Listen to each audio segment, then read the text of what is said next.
Meron tayong paraan para madali nating mamemorya ang kwento. Ito ay, una, hinahati-hati natin sa maiiksing parte ang kwento. Gaya ng kwento natin ngayon, hinati natin siya sa 6 na parte.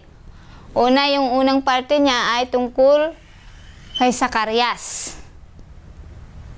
Sunod, templo, salita ng anghel, tungkol kay Anghel Gabriel, si Zacarias nung mapipi siya, at nung nagbuntis si Elizabeth. Yan yung main na mga parte ng kwento natin. Kaya dyan natin hinati-hati ang kwento. Sunod na ginagawa natin, pagkatapos nating mahati-hati yung mga kwento, ay nag-iisip tayo o pumipili tayo ng mga salita dyan sa mga parteng yan na madali nating maalala. Una, dun sa isang parte, halimbawa, yung mag-asawa.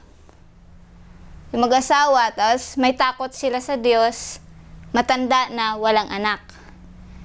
Yung mga salitang yan ay ginagawa natin ng larawan sa isip natin. At ginagawan din natin ng aksyon. Una, gaya ng mag-asawa, gagawa natin siya ng aksyon na mag-asawa. Ito yung halimbawa natin. May takot sa Diyos, parehong matanda na, walang anak. So, yun yung ginawa natin. Ginawa natin ng action. Sunod, pwede rin tayong gumawa ng drawing o larawan. Gaya ng mag-asawa, pwede rin tayong gumawa ng drawing.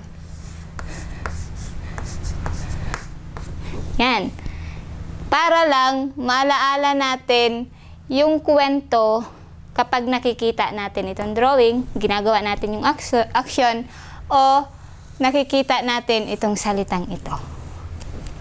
Yan yung mga paraan na makakatulong sa atin para madali nating maalaala yung kwento natin. So, ngayon ay gagawin natin, sasanay natin yung mga action natin na pinag-aralan sa kwento natin.